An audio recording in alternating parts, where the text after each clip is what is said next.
This sample will be for the faux fur. Okay, so I've got my pattern piece here, my 1/2 inch seam allowance, and then I've also got my faux fur here. So this is a pretty long hair fur.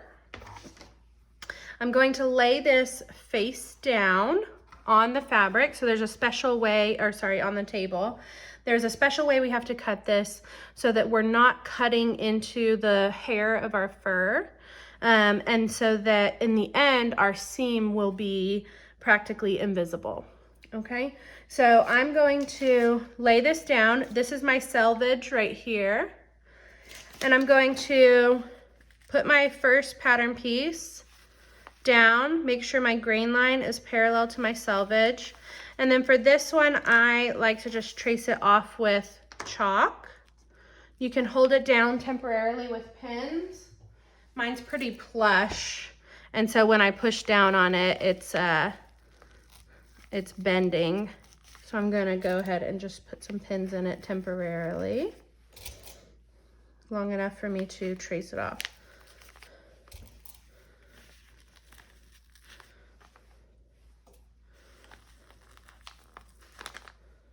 Okay, then I'm going to trace off those edges.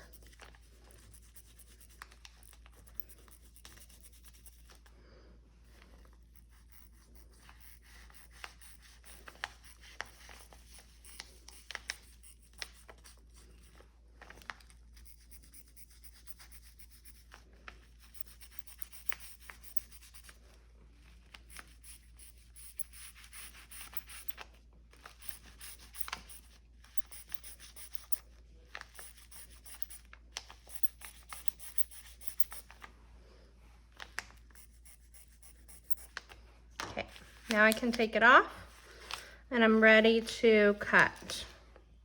Make sure to get your notches as well.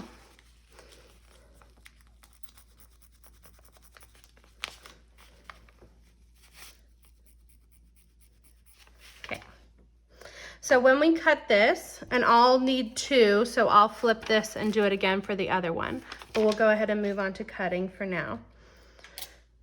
So in order to cut this, again, there's a special way to make sure that we are not cutting into our fur. For this, I have this thick fur, and then I have this backing of fabric. We only want to cut through the fabric. So what I'm going to do is kind of put my shears, this is why we're cutting it upside down as well.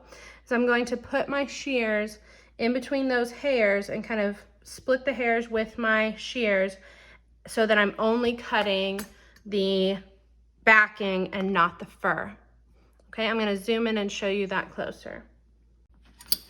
Okay, so lift that up, get your shears so you can see all of that hair is down below my scissors, and I'm only cutting that backing. So you can kind of wiggle your scissors in there.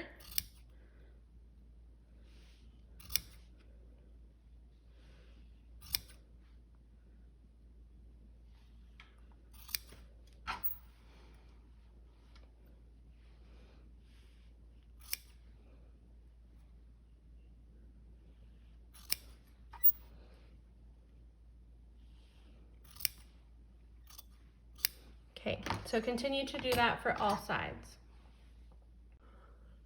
Okay, so I have cut my 2 rectangles out. So when I flip this over, your fur should go off the edge. It shouldn't look like you gave it a haircut. So you see how I kind of have this natural edge to my fur.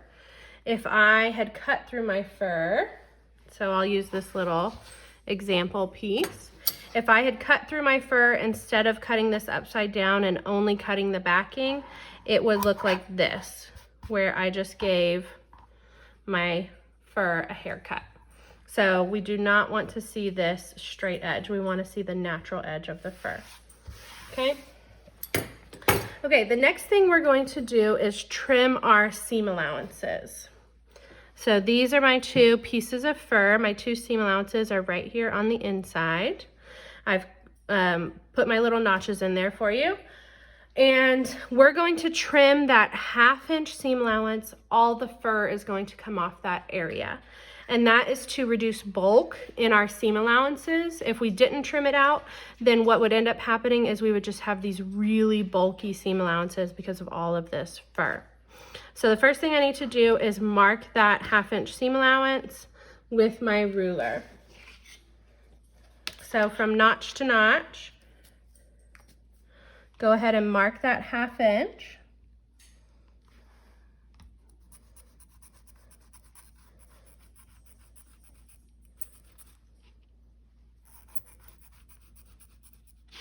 Okay.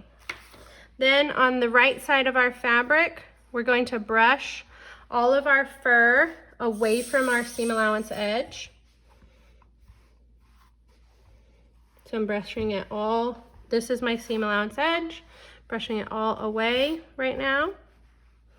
And then I'm going to take my scissors and lay them parallel to the backing and start to trim that fur off. And again, I'll get a closer up image so that you can see what I'm doing.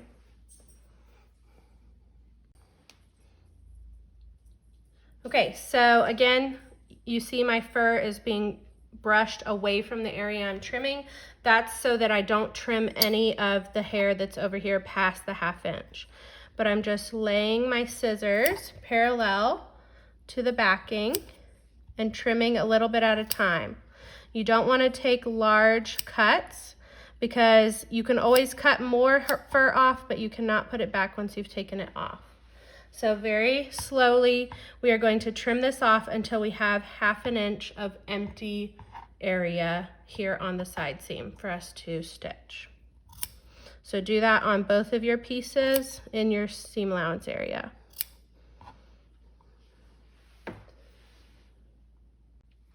Okay, so I've got both of mine trimmed, and you can see my fur is still pushed away from that seam allowance area.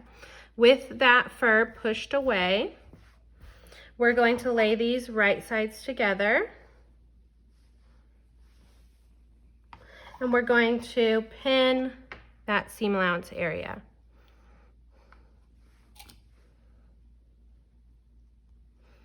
So I like to run my finger in between the two layers to kind of make sure that the fur is still being pushed down and is not getting caught in our seam allowance. We do not want to stitch the fur. We only want to stitch the backing.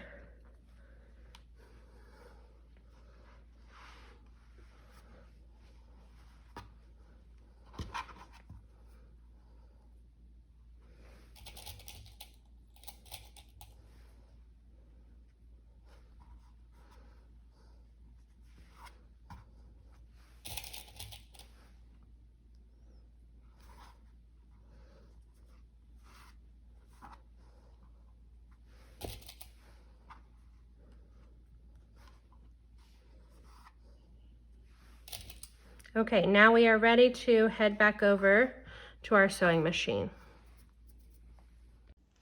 Okay, the next thing we need to do is make sure that our machine is set up properly for sewing fur, faux fur.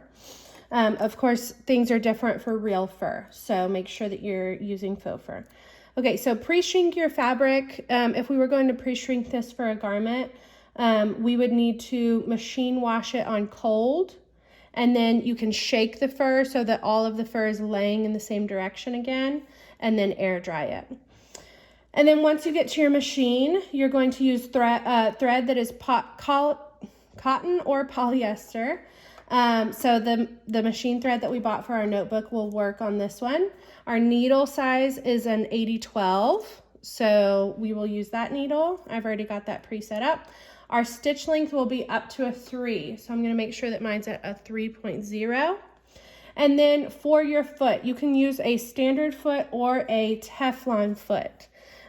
This is my standard foot. The backing on my material is pretty soft, so I don't think I will have any problem stitching through it with my standard foot. If the backing of your material is more like faux leather or like a pleather type of material, your foot may stick to it, and so in that case I would switch to your Teflon foot. And then we're just going to stitch this at 1/2 inch.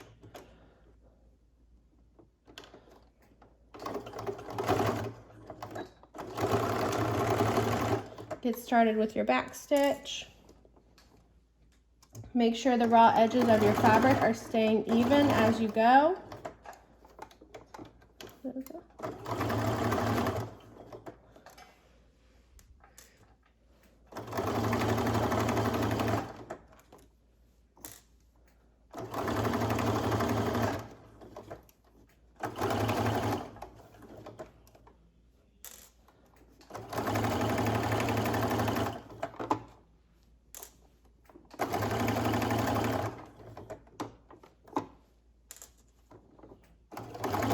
And then back stitch at the end.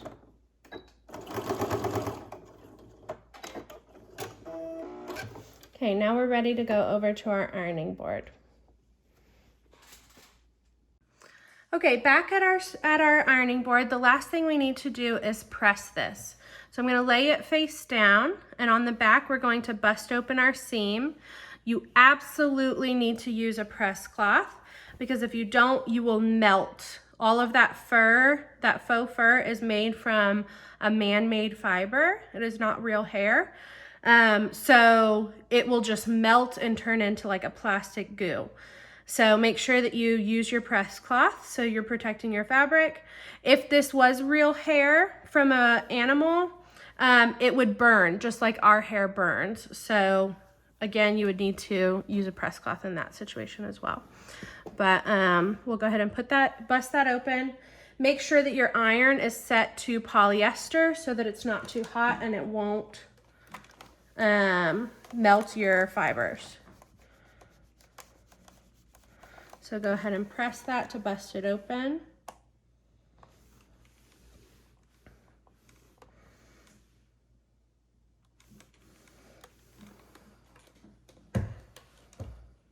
If you need to, you can put something heavy on top, like a book, and let it lay flat as it cools. That way it'll stay busted open. I'm just going to use my hands, kind of hold them here for a second as it cools.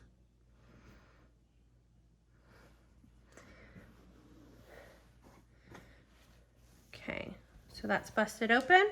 Now when I go to the front side of my fabric, you can see if I kind of rearrange my hair, it doesn't even look like we have a seam down the center. So it kind of camouflages those seams on a fur garment. Okay.